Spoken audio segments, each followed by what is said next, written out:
acontecer nacional y regional, la vida política, las noticias y el análisis de AFN político y algo más.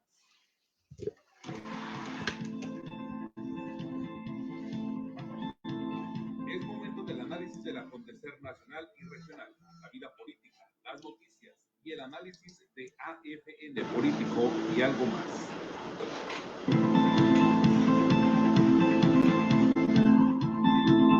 Es momento del análisis del acontecer nacional y regional, la vida política, las noticias y el análisis de AFN político y algo más.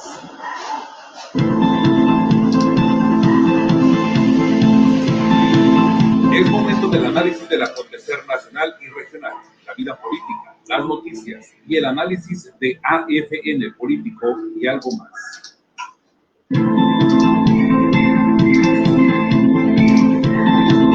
Es momento del análisis del acontecer nacional y regional, la vida política, las noticias y el análisis de AFN político y algo más.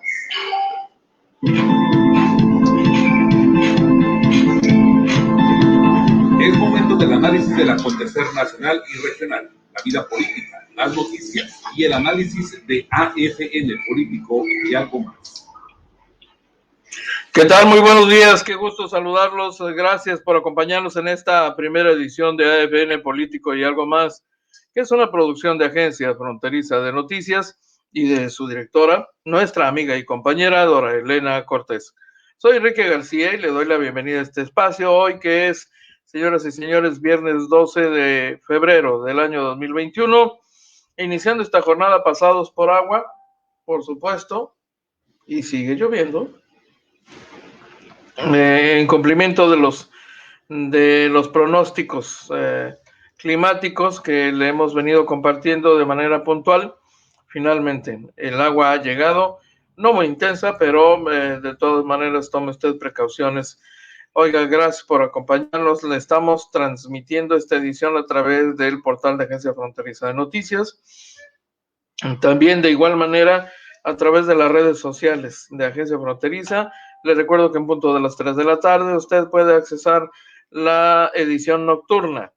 Los reporteros del barrio también salen de noche, que se transmite en vivo, en directo en este espacio a las 9 de la noche y en horario diferido a las 3 de la tarde en canal 73 de CNR estatal, esta opción de televisión por cable que nos lleva hasta Yuma, Arizona, San Luis Río Colorado y lugares circunvecinos. Muchísimas gracias. Gracias, don Abel. Bienvenido. El primero en asomarse y saludar, y es, por supuesto, bienvenido, don Abel. Gracias. Oiga, entremos en materia, porque hay algunas novedades que compartirle. Yo quiero decirle que ha estado por aquí Luis Donaldo Colosio, el hijo del asesinado ex candidato presidencial que este año, el mes que viene, cumplirá 27 años de haber muerto a manos de Mario Aburto Martínez, aquí en Lomas Taurinas. Vino por lo visto, a cerrar un círculo personal muy doloroso para él, y así lo deja entrever en un testimonio que él transmite y que por supuesto lo vamos a compartir. Viene aquí a hacer pues una especie de un acto de contrición, ¿no? Viene cuando ya anda en los 30 y tantos, 35 años de edad, y ha formado ya su propia familia, e incursiona en la política en el estado de Nuevo León, a donde fue llevado después del asesinato de su padre y de la muerte de su madre inmediata, la muerte inmediata de Ana Laura Riojas, viuda de Colosio, y compite por un cargo de elección popular en este proceso electoral, pero me parece que vino a cerrar un ciclo muy íntimo, muy complicado para llegar finalmente al perdón, ¿no? ¿Qué historia esa, eh? ¿Qué historia?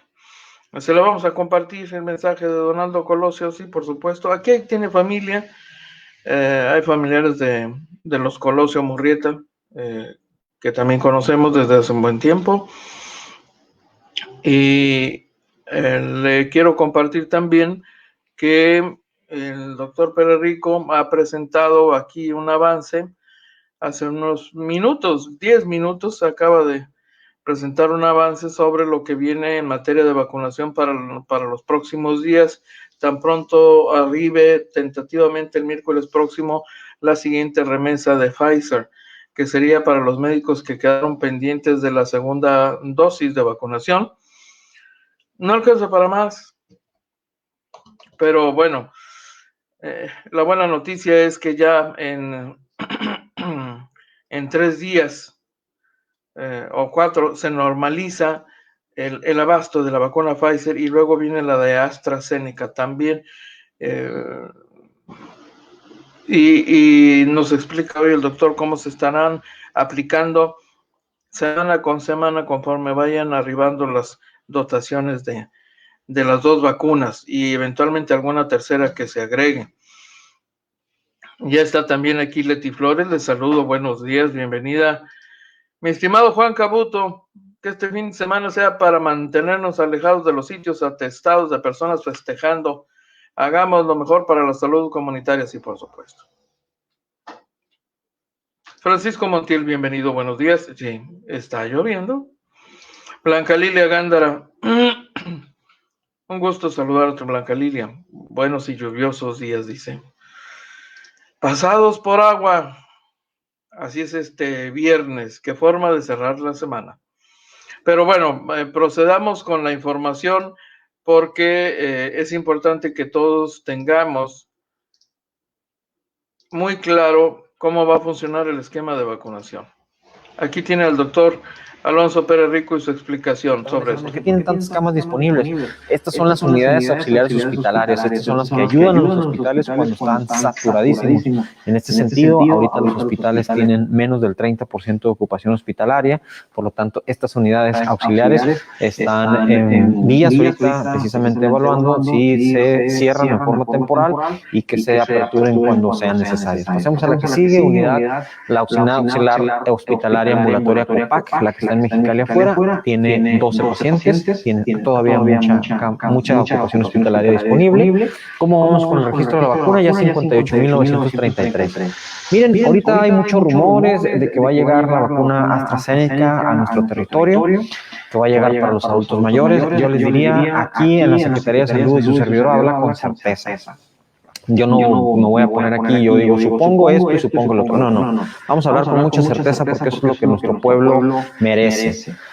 Sí, vamos a empezar a vacunar a los adultos mayores. En un par de horas tendremos una reunión de la CONASA, la Comisión Nacional de Salud, en donde se nos explicará cuántas vacunas nos van a llegar para los adultos mayores. Comentarles, van a llegar 2 envíos. Uno es la vacuna de Pfizer, que les toca a los trabajadores de primera línea para que sean cubiertos los cerca, un poquito menos de 10,000 trabajadores que ya se vacunaron para cumplir la fecha límite que tenemos, son 42 días.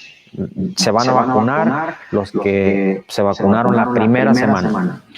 Los otros 3,000 restantes se van a vacunar en la siguiente remesa de Pfizer que nos llega la siguiente semana. No se preocupen, viene la vacuna para todo el sector salud, las 2 dosis. Otras personas que digan otra cosa, pues son personas que simplemente quieren desinformar. Entonces, la vacuna, antes de los 42 días, que es la fecha límite que Pfizer, la fábrica, el creador de la vacuna, dice que tenemos para poner y tener ese grado de efectividad de 95%, la tenemos garantizada. Ese es Pfizer. Otra vacuna que nos llegará seguramente es AstraZeneca. ¿Cuándo nos llega esta vacuna? Nos llega y empezaremos a ponerla hasta la siguiente semana. ¿A quién vamos a vacunar primero? Hemos hablado de esto. A adultos arriba de 60 años. ¿Cuánta vacuna nos llegará? En un par de horas podremos confirmarles cuánta vacuna nos va a llegar. ¿Cuántas personas van a alcanzar? Pasemos a la que sigue y a quién les va a tocar. Bien sencillo. Primero vamos a vacunar a los que tengan 80 y más, que tenemos registrados 7,000 personas que han alzado la mano y han dicho, yo me quiero vacunar. Después vamos a vacunar a los que tengan 70, 79, que son 16,400. Después vamos a buscar a vacunar a los que tengan 60-69, que tenemos 35,500. Bajo este esquema, primero, por edad, vamos a vacunar. Segundo criterio que vamos a tomar en cuenta, las comorbilidades. Pasemos a la que sigue. ¿Quién de 80 y más vamos a vacunar primero? A todos los que tengan aquí registro de alguna comorbilidad. ¿Quién de 70 o 79 vamos a vacunar primero? A los que tengan algún registro de alguna comorbilidad. De los que tienen comorbilidades, ¿a quiénes vamos a vacunar primero? A los que tengan 5 comorbilidades, a los que tengan 6 comorbilidades. Terminamos a los de 6, nos vamos con los del 5, nos vamos con los de 4. Si yo soy diabético, hipertenso, obeso, tengo EPOC, pues tengo 4 comorbilidades. Si ya terminamos todos los que tienen 5, pues nos vamos con los de 4. Vamos a vacunar a los que más lo necesitan desde el punto de vista técnico-médico. Adicional, cumpliendo y alineando al Plan Nacional de Vacunación, que primero es por edad, vamos a vacunar primero y antes que nada a las áreas rurales de nuestro estado. Nos vamos a ir de la periferia hacia el centro. Si consideramos muy importante cuáles son los municipios y las colonias con mayor incidencia de COVID, por supuesto que sí, pero también somos muy prácticos y tenemos arriba de 80,000 pacientes que hemos atendido y tomado de muestra. Tenemos y sabemos perfectamente que un adulto mayor con muchas comorbilidades en el área rural tiene menos expectativa de sobrevivir que uno que está en el área urbana. Entonces, en base a eso, vamos a vacunar. Si usted es un adulto mayor, no se ha registrado en ninguna plataforma, no se preocupe. Si usted alza la mano y dice, yo me quiero vacunar, lo vamos a vacunar. Pues ahorita lo que estamos haciendo el día de hoy, de ayer que nos comentaron, llega la vacuna, y un aproximado de cuánta vacuna nos llega, ya estamos trabajando sobre precisamente el plan de ejecución para vacunar 80 o más y los que nos alcancen de 70 a 79. Esa es la realidad.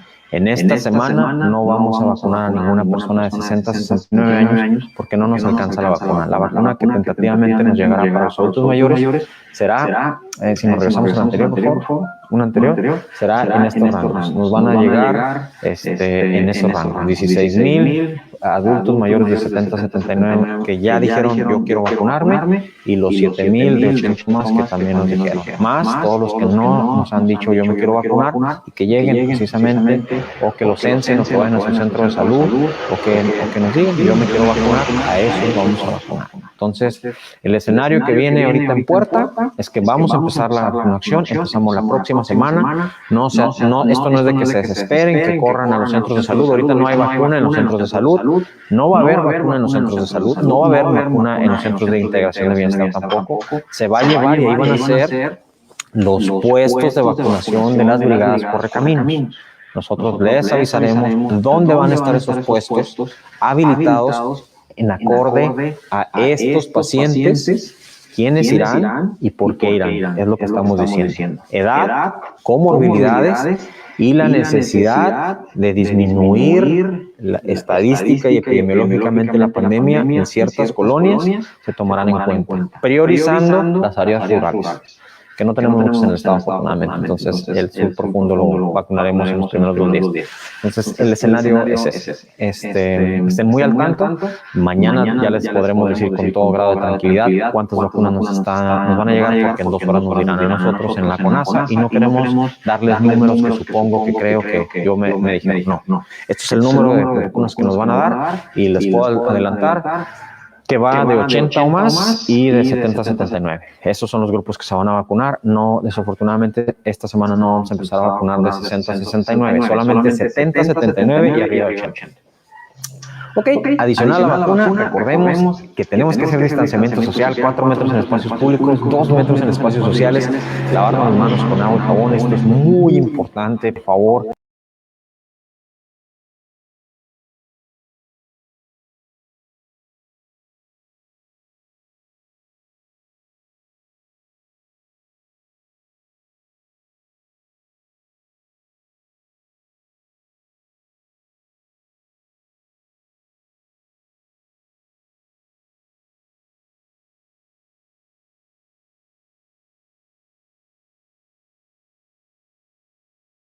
Del proceso de vacunación importante, sin duda, el conjunto de datos. Le quiero decir que muy posiblemente más tarde, después de esta reunión que el secretario de Salud del Estado tendrá con representantes de la Comisión Nacional de Salud, la CONASA, sabrán con certeza sobre el arribo del siguiente envío de vacunas. Llega a México un martes, al día siguiente miércoles, arriba en la tarde a Baja California, la dotación que nos corresponde, y eventualmente entonces la misma tarde de viernes estaría ya empezando a aplicar la vacuna. En promedio toma 3 días desahogar ese proceso de aplicación de vacuna. Se puede hacer más rápido, pero finalmente se tiene un promedio de 3 días para la aplicación de la vacuna. Entonces, apenas son para complementar las dosis que faltaban de los aproximadamente 10,000 médicos, 10,000 trabajadores de la salud vacunados. Faltan 30,000, oiga, faltan 30,000 médicos por vacunar. Y el arribo de la otra vacuna, la de AstraZeneca, podrá ser sin duda un apoyo importante para avanzar, sobre todo en el proceso de vacunación a la población civil, a los adultos mayores, es decir, a los más viejos y a los más enfermos. Para decirlo en términos llanos, ¿no? Los más viejos y los más enfermos, los que tengan más enfermedades, en ese orden, ¿no? Los que tengan más enfermedades y en orden descendente hasta llegar a los que tengan menos enfermedades en los rubros de 70 años hacia arriba y de 60 después en la segunda ola, 60 hacia arriba, y ese será el criterio para la aplicación de la vacuna. Armando González, ¿a qué horas va a empezar a llover? Ya empezó a llover, mi estimado Armando. Por lo menos aquí en alguna buena zona de la ciudad ya empezó a llover. Olivia Pérez, buenos días, bienvenida. Antonio Carpio, bienvenido, mi estimado Toño. Ya andan por ahí trabajando los bomberos. Qué rápido, ¿eh? Complicaciones eléctricas, incendios. Los cortocircuitos son de lo más común en un momento de lluvias. Yo le recuerdo que una instalación eléctrica deficiente en la casa puede provocar un cortocircuito y un incendio. Esto es lo común. Otra de las complicaciones que produce la lluvia de inmediato son estos hechos en que animales o personas son electrocutados, sobre todo en la zona de la periferia, donde mucha gente está colgada con diablitos de las instalaciones eléctricas, de la red. Usted seguramente ya conoce este fenómeno en las afueras de la ciudad y ni tan en las afueras, en zonas como la 3 de octubre, zonas cercanas, pues, eso es de lo más común y son las zonas con mayor riesgo. Ya han muerto personas electrocutadas, bueno, hasta caballos. De lo que yo recuerdo, del baúl de los recuerdos, ese dato se lo puedo compartir, así que bueno. Yeya Durán, muchísimas gracias por acompañarnos esta mañana, bienvenido, un placer, Yeya. Armando González, don Armando González ya lo habíamos saludado, bienvenido también. Oiga, miren, déjenme compartirle esta imagen para hacer un pequeño campo en el mar de la información dura, de la nota dura. Pues una imagen grata, en más de un sentido, y se la voy a explicar. Usted seguramente conoce este sitio. Si no lo conoce, le ayudo a identificarlo. Este es el fauno de la fuente de lo que fue el Casino Aguacaliente. Este fauno está en la escalinata de lo que fue el acceso principal a la zona del spa y la alberca en el Casino Aguacaliente. Hoy se encuentra y desde hace mucho tiempo en un proceso de remodelación por una parte y de restauración por la otra, porque las áreas destrozadas tienen que ser restauradas, respetando las imágenes de la época.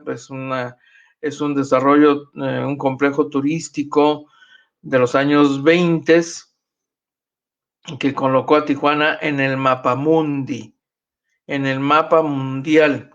El mapamundi es, de hecho, una publicación. Hay por ahí alguna edición que he tenido el placer de conocer, de los años 20, 30, en donde lo que aparece en el mapa no es ni siquiera Tijuana, aparece Aguacaliente. Desde el resto del mundo venían a Aguacaliente a divertirse a este lugar de aguas sulfurosas, de aguas termales, donde había casino, había carreras de caballos, había carreras de galgos, había golf, un lugar espectacular para jugar golf en los años 20, que atrajo a reyes europeos, gentes de la realeza del resto del mundo y artistas de Hollywood. Toda la clase, todos los fifís de la industria, pues cinematográfica de los Estados Unidos, mayoritariamente asentada en Los Ángeles, pero no solamente ahí, pues, sino en otras zonas, venían con alguna regularidad a el casino de Aguacaliente. Hasta Al Capone llegó a visitar este lugar, y esto es lo que queda de lo poquísimo que quedó de los vestigios derivado de los incendios y el destrozo intencional. Quedó esta fuente de entrada al centro de la escalinata, y han estado trabajando en este proceso, y en el trayecto de este proceso, pues los responsables del patronato de apoyar el proyecto de restauración se idearon formas para generar fondos. Recientemente se estuvieron vendiendo tazas con imágenes del fauno, tazas conmemorativas, por 200 pesos cada una, pues para generar ese recurso. Y la novedad es que usted puede ir, subirse a la escalera y tomarse una fotografía en ese sitio donde estaba la figura del diablito o el fauno con su flauta. Está la figura ya se ha reconstruido, hay que unirla, están en ese proceso, es un proceso todavía a medias. Ese es un tema que deseaba compartirles, que es interesante. Hay gente que está muy comprometida con este proyecto, y es gracias a esa gente que el proyecto ha venido avanzando. Y entonces, aún en condiciones de pandemia, le quiero decir que este proyecto avanza, y una demostración de que avanza es la recuperación de esta concha que podemos ver ya retocada, ya restaurada y pintada con los colores de la época. Falta colocar el fauno, y usted puede ir, tomarse una fotografía y cooperar a cambio de tomarse una fotografía, así como lo está haciendo nada más y nada menos que un amigo muy apreciado de Tijuana. Y esta es la segunda razón por la que he querido compartirle esta fotografía. Es nada más y nada menos que el querido maestro Enrique Briceño, que vio pasar a muchas generaciones en la Preparatoria Federal Lázaro Cárdenas, que ya está retirado, que volvió a nacer porque cayó víctima del COVID, y de veras llegamos a creer que mi tocayo iba a perder la vida. Estaba muy lastimado, quedó muy afectado de pulmones, de corazón, de varios órganos. Ya sabe usted cómo es este virus. Y el maestro Enrique Briceño no solo volvió a nacer y se recuperó, y aquí está, ha vuelto a contactarse con el mundo. Lo vemos ya con menos peso, por supuesto, se le nota, es evidente.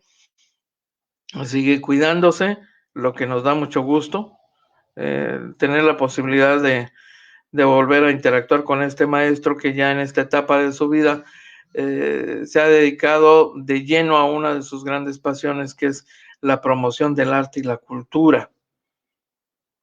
Y le deseamos, por supuesto, lo mejor al maestro Enrique Briceño, que es hijo de un activista de izquierda de los años 70, muy activo en la vida política de la ciudad, don José Briceño Madera, a quien tuve el gusto también de conocer y de entrevistar muchas veces, de tratar por mucho tiempo, por muchos años, un activista sobre todo enfocado al apoyo, a la orientación, al respaldo de trabajadores de la industria maquiladora, en una época en que la industria maquiladora tenía no solamente desprotegidos a sus trabajadores, particularmente las asiáticas, empresas asiáticas, los coreanos. Hyundai era un ejemplo de eso. Y emblemático el movimiento de huelga en Solidev, una planta maquiladora donde los trabajadores no solo eran dejados a su suerte, sino explotados. Y entonces don José Briceño Madera, padre del maestro Briceño, Enrique Briceño, se había convertido en un personaje importante porque ayudó a los trabajadores a organizarse para la defensa de sus derechos. Asesoraba a todos estos sobre sus derechos laborales. Por supuesto, se volvió alguien que tuvo muchos problemas con la clase política, usted comprenderá. Don José Briceño Madera falleció hace ya muchos años y su hijo se dedicó a la educación y entregó toda una vida en la formación de nuevos ciudadanos y en un nivel muy interesante que es el de la educación media superior. Y ha cerrado un ciclo vital en la Preparatoria Federal Lázaro Cárdenas, donde muchos tijuanenses que hoy y en los últimos años han ocupado cargos importantes en la vida pública, tienen en su fresco, en su memoria, la figura, el trato sensible de mi tocayo Enrique Briceño, un hombre muy preocupado por los jóvenes. Eso me consta. Por eso me pareció importante compartirle esta imagen por un doble motivo. El proyecto de restauración y la presencia del maestro Enrique Briceño, que para variar no puede estarse quieto y ahí está otra vez activo y participando en este proyecto de restauración de ese espacio que durante muchos años, durante décadas y todos los días recorría personalmente, pues está en el interior de la Preparatoria Federal Lázaro Cárdenas. Así que ahí tiene usted, no quería dejar de compartirles esta imagen y esta buena noticia y comentarle que usted puede colaborar con ese proyecto de restauración haciendo lo mismo que hizo el maestro Briceño, por supuesto. Desde hace más o menos un par de semanas han estado desfilando ahí para subirse a la escalera y colocarse ahí como simulando ser la figura del fauno que tocaba su flauta. Esa flauta que usted ve en las manos es una pieza que forma parte del proceso de restauración del fauno. Un lugar donde además reposan los restos del locutor tijuanense, del periodista radiofónico y comentarista Pepe Lino Ortiz, José Lino Ortiz, quien pidió como su última voluntad antes de morir, víctima del cáncer, que sus cenizas fueran esparcidas ahí y efectivamente así ocurrió, en derredor de la fuente, de esta fuente del fauno. Fuente Castalia, decía, de hecho escribió un libro José Lino Ortiz. Héctor García nos acompaña hoy también, muchísimas gracias. Dice, considero que no es conveniente castigar a los adultos mayores sanos, dejándolos hasta el final de la vacunación, ya que es como castigarlos por haber sido responsables con su salud durante su vida. Interesante enfoque el de Héctor García. Puede sonar válido, sin embargo, creo que la lógica que ha explicado el doctor Pérez Rico justifica, mi estimado Héctor, el criterio para la aplicación de la vacuna. Es decir, la vacuna es para los más vulnerables, y los más vulnerables son los más viejos y los más enfermos. Sí, puede parecer castigo, ¿no? Y tiene toda la razón Héctor García. Alguien que, por cierto, es muy joven y que va a tardar más en esperar su turno para la vacuna, si es que decide vacunarse. Pero como la crisis pandémica impone la protección de los más vulnerables, pues los más vulnerables son los más viejos y los más enfermos, los que tienen más enfermedades crónicas. Ya dijimos, obesidad, hipertensión, asma, cáncer, EPOC, que es una enfermedad obstructiva o enfermedad pulmonar obstructiva crónica, que regularmente se produce por fumar mayoritariamente, pero también incide en otras complicaciones. Así que esto parece de chiste, ¿no? A ver, el que tenga más enfermedades que dé un paso al frente. Y pues son los que van a tener la vacuna primero, porque son los que podrían morir más rápidamente si los pesca el bicho ese, ¿no? Así que, pues sí, ese es el asunto, mi estimado Héctor. Saludos, gracias por acompañarnos, Héctor. Hugo Galindo, buenos días, bienvenido, gracias. Armando Fidel Ramos Hernández, qué bien se ve el profe Enrique Briceño, ¿verdad que sí? Me da mucho gusto que ya está al 100% recuperado después de pasarla difícil por COVID. Sí, qué durísimo. Ya no lo contábamos a mi tocayo. La verdad es que por los datos que facilitó su señora esposa, creímos que mi tocayo no la iba a librar, de verdad. Y hubo un sector importante de la ciudad que estaba muy al pendiente de la salud de mi tocayo, porque así construyó una red de afectos el maestro Briceño, ¿no? Son de los líderes de comunidad que llegan hasta el fondo de muchísima gente por la diferencia que hace en la vida de todos ellos. Y los educadores tienen particularmente ese privilegio, transformar vidas. Entonces, un hombre que toca a la población desde aspectos tan importantes como su formación personal, su formación para la vida, porque eso hacen en la prepa Lázaro Cárdenas, me consta. Hay maestros que saben que están ahí no solo para entregar conocimientos y garantizar la cobertura de una escolaridad, no, saben que están formando para la vida. Y entonces, de los maestros que me consta, de los otros yo no puedo hablar, seguramente la mayoría también atiende esa vocación, pero de los que a mí me consta, porque los conocí y los traté mucho tiempo, son maestros que están preocupados por la formación de sus alumnos, de los muchachos. Son como sus hijos, fíjese. Terminan convirtiéndose de alguna forma en sus hijos, ¿no? Entonces, pues los maestros por eso tienen el reconocimiento y liderazgo social que han logrado, y la lista de quienes han hecho eso en la ciudad es una lista larga. Bueno, hasta el exgobernador de Michoacán estudió aquí.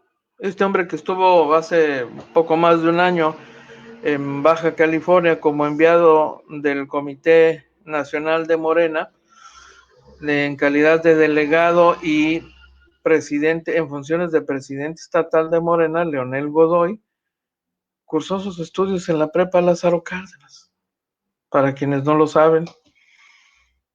Así que una de las primeras cosas que hizo al visitar Tijuana y al estar aquí en Tijuana temporalmente, pues fue volverse a encontrar con con esa parte de su vida personal, la Preparatoria Federal Lázaro Cárdenas y las gentes con las que podía haberse conectado en aquella época de su vida, de joven, ¿no?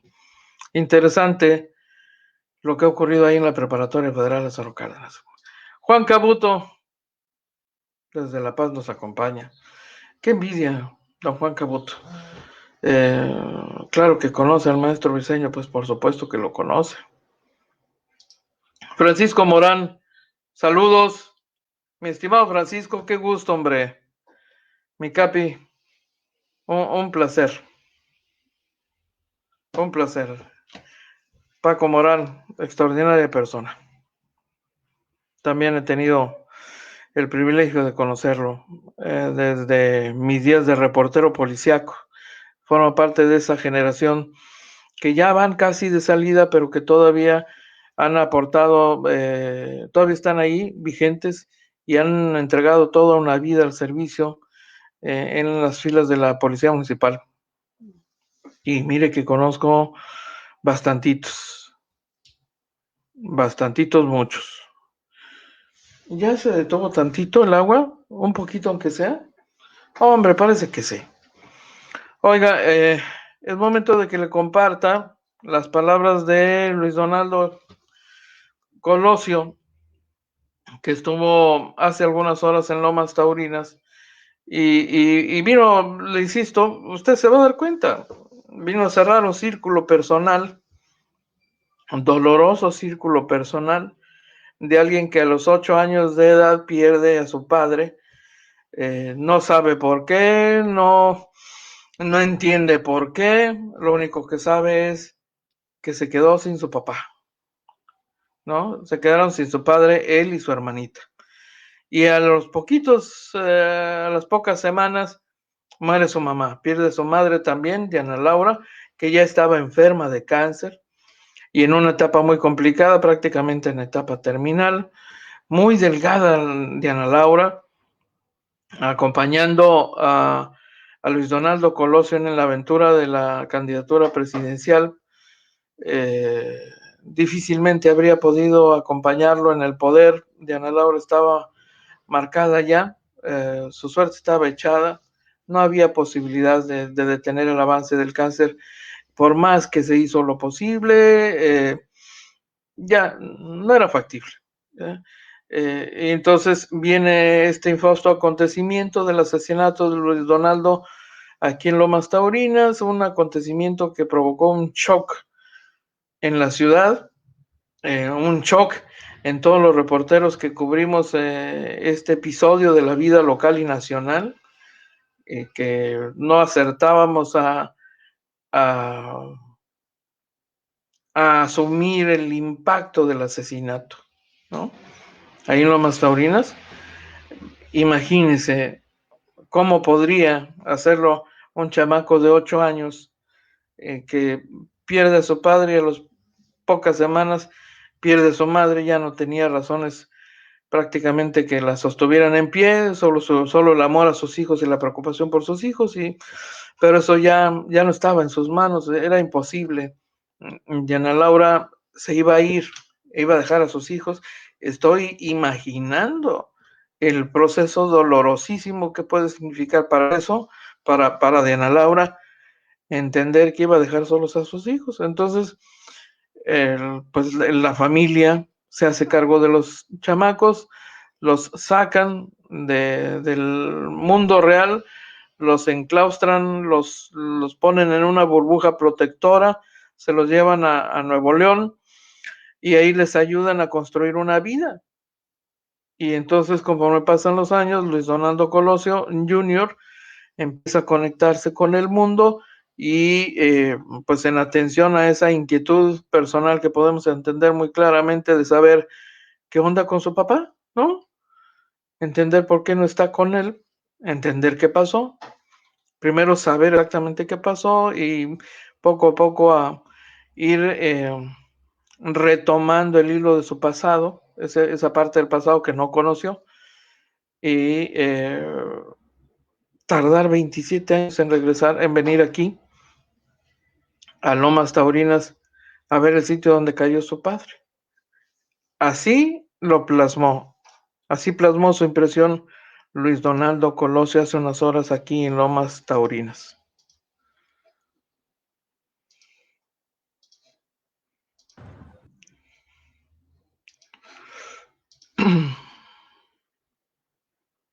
Los detalles que nunca faltan, ya sabe usted. Familia.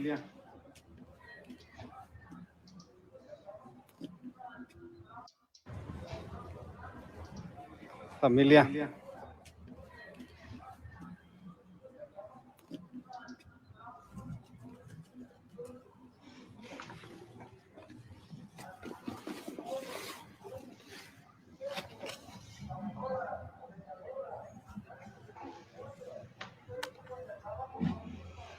Mis 8 años de edad, escuché por primera vez el nombre de este lugar. Nunca imaginé cómo sentiría estar parado en este sitio. El venir aquí, donde todo cambió. Créanme que es una experiencia muy fuerte para mí. Estar por primera vez aquí enfrentando mi pasado. Antes de llegar a este sitio, escribí una serie de reflexiones que les quiero compartir ahora desde el fondo de mi ser. Me encuentro en Lomas Taurinas, Tijuana. Hace 27 años en este lugar, este país tomó un drástico cambio de rumbo. Se desmoronaron cientos de miles de ilusiones esperanzadas en un México futuro, de trabajo, de oportunidades. Pero más allá de eso, nos dio un crudo ejemplo de cómo el odio y las ambiciones de la gente cobarde son capaces de asesinar la esperanza de toda una nación. Aquí cambió mi vida por completo. Aquí perdí a mi padre. Y mi madre, quien ya estaba enferma, antes de morir tomó la decisión de mudarnos a Monterrey, donde he hecho mi vida estos últimos 27 años, donde estudié, donde trabajé, donde formé a mi familia. Pero también por eso es aquí, donde vengo a cambiar mi historia de nuevo. Este lugar, en vez de representar una tragedia hasta el fin de los tiempos, tiene que ser reivindicado y servir como el inicio de una nueva etapa para este país. Una de las lecciones más poderosas que me dejó mi padre fue cuando me enseñó a no envenenarme el alma. Y tal como también aprendí de mi madre, mi venganza será mi perdón. Antes de iniciar esta nueva etapa, vengo aquí a perdonar, pero también a invitar a toda mi gente a perdonar conmigo. Perdono a los cobardes que me arrebataron a mi padre, haciendo hasta lo inimaginable, con tal de sacar a Colosio de la contienda.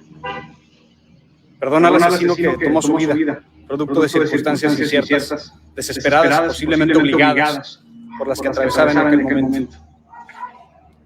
Perdono a las instituciones políticas de este país que, lejos de honrar su legado, han usurpado el nombre de mi padre y se han beneficiado de él para sus proyectos políticos vacíos. Perdono un sistema judicial que, lejos de ayudar a procurar la verdad, se empeñó en destruir toda posibilidad de hacer justicia a un crimen nacional. Perdono porque es lo correcto y porque no existe una transición hacia la paz sin un auténtico ejercicio de reconciliación.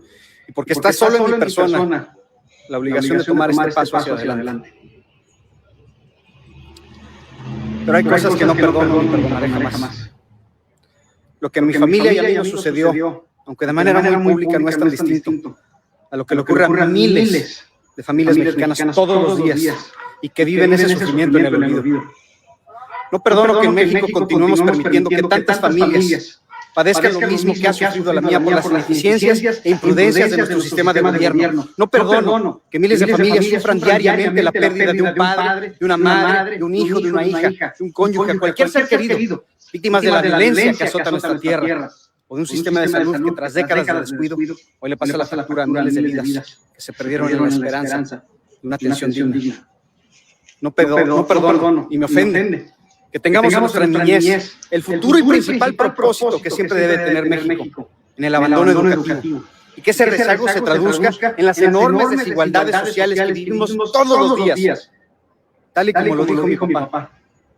El mundo no nos ha sido heredado por nuestros padres, nos ha sido prestado por nuestros hijos.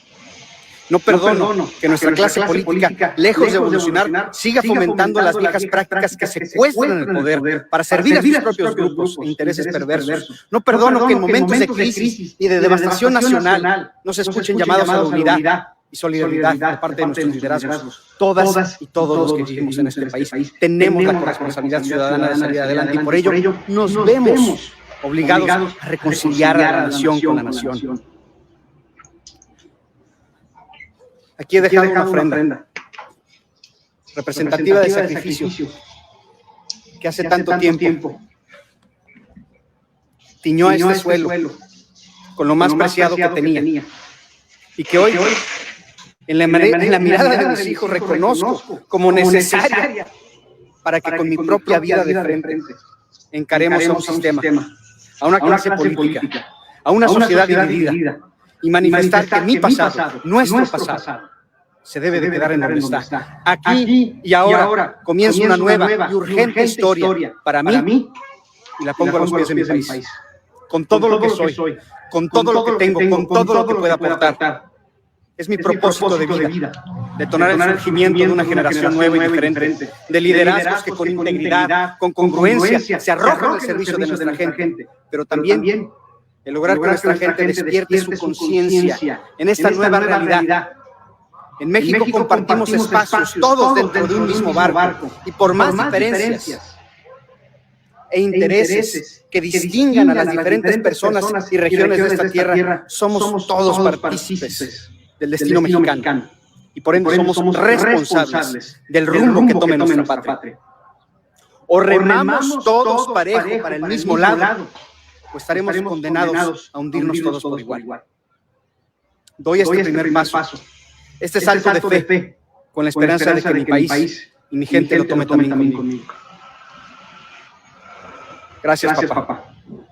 Gracias, mamá. Y gracias a Dios por la oportunidad que se me dio, a plena conciencia y a pesar de todo, de elegir este camino. Familia, atravesamos aún tiempos difíciles. Cuidémonos todos. Cuidemos a los demás. Seguimos en pandemia. Usemos cubrebocas, tengamos cuidado. Esto es un acto de amor y de respeto hacia ti y hacia los demás. Y agradezcamos siempre los esfuerzos de todo el personal de salud. Vamos juntos en esto. Unido, México saldrá adelante. Gracias. Bueno, pues ahí tiene usted, ¿no? Las palabras del hijo de Luis Donaldo Colosio. Interesantes palabras. Vengo aquí a perdonar, dice. Vengo aquí a perdonar. Qué interesante. Un liderazgo surgido de la tragedia, ¿no? Usted lo escuchó, usted decida qué tanto cree sus palabras, cómo las percibe, cómo lo visualiza próximamente. A Luis Donaldo, evidentemente, un adulto joven con muchísimas inquietudes, clarísimamente. No es un hombre que parezca que se va a quedar cruzado de brazos. Ya empezó, pero esta visita a Tijuana parece haber marcado un antes y un después. Entonces, no lo descarte. ¿Será candidato presidencial en algún momento? No lo descarte. Por supuesto que no.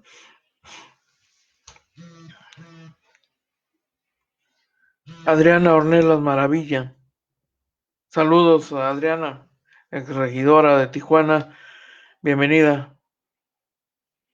Rogelio Alejandro Godiño dice: difícil hablar frente al monumento ubicado donde le fue arrebatada la vida a tu padre. Es una pena que nunca desaparecerá, sí, por supuesto, y que requiere de mucha fortaleza e interés para confrontar, sí, cómo no, sin duda que lo es. Armando Fidel Ramos Hernández: a unos metros del monumento a Colosio está el Parque Municipal Pasteje invadido, ciertamente, tomado ilegalmente, y la autoridad no ve, no sabe y no actúa para recuperar las 17 hectáreas. John Espinosa nos acompaña. Bienvenido. Aran Castillo, gran mensaje para la nación, dice. Inicia una gran maquinaria por un México esperado. Marco Labastida, los poderes siguen secuestrados. Tiene mucha razón, lo vemos a diario en nuestro estado y en nuestro país, dice Marco Labastida, quien se reporta en este espacio. Muchísimas gracias, bienvenido. Mi tocayo Enrique Hernández Félix. Recuerdo todavía cómo ese 23 de marzo llegó a mi casa un pastor de Praderas de la Mesa y me avisó de las noticias que anunció el asesinato de Colosio luego de haber echado concreto en una calle. Rápido pasa el tiempo, tocayo, 27 años, el mes que viene, el día 23 de marzo. ¿Qué cosas, no? Me tocó ver a Luis Donaldo en la Ciudad de México 20 días antes, el 3 de marzo, en la Plaza de la Revolución, donde pronunció aquel discurso que se quedó ya para la historia como un discurso memorable, como un discurso que muchos interpretan como el discurso del rompimiento con el partido o con los dueños de un partido que finalmente lo convirtieron en dirigente y pues en el abanderado presidencial, atendiendo. A ver qué pasó aquí. Atendiendo a... qué interesante. Ahorita lo vamos a comentar. Atendiendo una exigencia ciudadana y una demanda por un cambio de fondo. Nos tocó verlo ahí y luego en Tijuana, 20 días después, caer abatido por un par de tiros, ¿no? En un acontecimiento que sacudió a todo el mundo, por supuesto. Roberto Ávila Ramos, saludos, bienvenido, buenos días, un placer. ¿A quién más tenemos por aquí? Jesús Martínez Arzosa, Félix Acevedo, Melba Cortés, Albina Gómez, José Orozco, por supuesto, también. Muchísimas gracias. Oiga, le actualizo la información de los últimos minutos. 3 ejecutados en carretera de la Ruta del Vino, en Ensenada.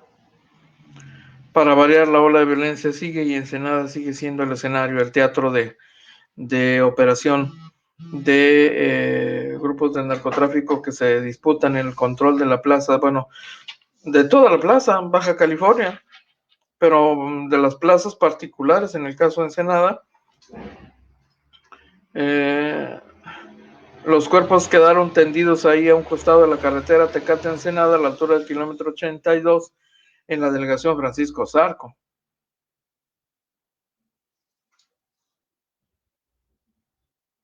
Los 3 ahí, tirados, a un costado de la carretera. Qué panorama ¿eh? Y le tengo que compartir también esto. Este tema, siguen las protestas de los agentes policíacos estatales que se sienten lastimados por la forma en que la dependencia a la que sirven les ha escatimado los derechos laborales. Elementos de la Agencia Estatal de Investigación se sumaron al llamado, a la convocatoria para manifestarse este viernes en las instalaciones de la Fiscalía Regional en Mexicali, en demanda del reembolso de unos descuentos en sus pagos, pero también en demanda de mayores prestaciones sociales. Más o menos 50 agentes estatales se manifestaron en este plantón. Los agentes investigadores refirieron que continuarán trabajando bajo protesta hasta que sean atendidas sus demandas, pero por lo pronto no han logrado el resultado deseado. Sigue el malestar de los trabajadores de la Fiscalía del Estado. Es decir, seguimos teniendo policías mal pagados. Aquí los tiene. Así estaban hace algunos minutos ahí en Mexicali, apostados en las afueras de las oficinas de la Fiscalía Estatal y en demanda de atención a sus reclamos, en los que se han enfocado en las últimas 4 semanas, básicamente. El asunto ya era insostenible, hizo crisis. Los agentes de plano llegaron a la convicción de que tenían que hacer algo extremo como esto.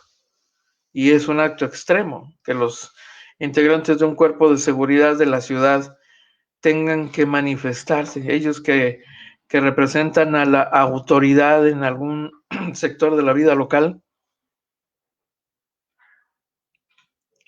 y que regularmente representan a la autoridad para perseguir, castigar, sancionar, detener, aprender a quienes se portan mal. Y hoy ellos son las víctimas de alguien que también se porta mal, pero con ellos. Entonces, pues ahí está. ¿Qué imagen está, ¿Qué imagen esta? Seguramente la autoridad estatal tiene alguna explicación. La han estado compartiendo últimamente, pero la explicación no ha sido suficiente para resolver su problemática. Así que, bueno, pues ahí está. Que quede la constancia. Aran Castillo dice, tienen tarea los gobiernos, que será un día sin policías en el estado. Es un sentir generalizado en las corporaciones. Esto es desde siempre, mi estimado Aran Castillo. En algunos momentos la situación ha sido más crítica que en otros, pero todos en las corporaciones han vivido condiciones similares. En las municipales ni se diga, particularmente las municipales. Así que han sido igualmente trabajadores pues explotados. Esa es una realidad, ¿no? Mi tocayo Enrique Hernández dice, no sé si sabes, tocayo, pero al licenciado Peñaflor y a mí nos citaron a declarar. No me digas, tocayo, en un intento de Salinas de culpar a la izquierda, en ese tiempo la senadora Gavito protestó en el Senado por esa acción contra el sindicalismo de entonces. Ah, qué interesante, tocayo. Me tendrás que platicar ese pasaje, ¿no? Caramba. Pues sí, mi tocayo sabe muy bien de este tema, claro que sí. Viene de un pasado común, compartido con muchos personajes de esta ciudad. Entonces, ellos son actores, han sido actores y testigos de una visión distinta de la vida local, distinta al que ha conocido la mayoría de la población. Si juntásemos, si ponemos aquí al centro una moneda, verá usted 2 caras.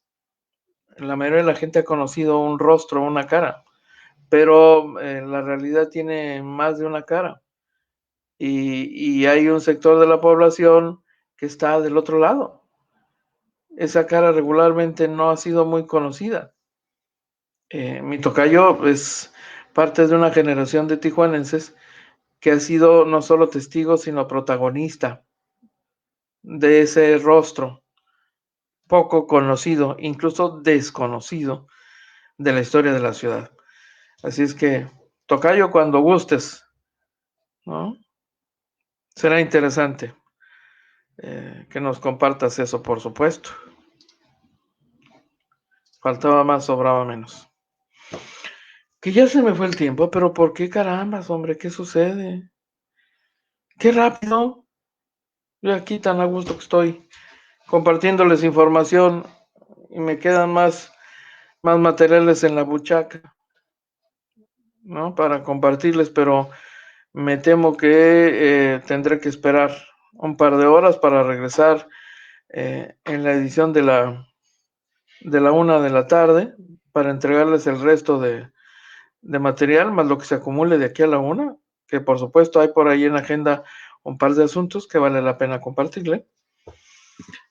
Y así lo haremos.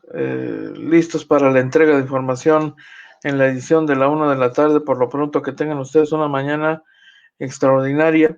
Si no ha desayunado, hombre, vaya y disfrute usted un café a gusto, tranquilo, en paz, con un cafecito, ¿no? Tómese uno a mi salud, o nos invitamos y nos tomamos uno. Y yo regreso en punto de la 1 de la tarde. Con permiso, pásenla muy, pero muy bien.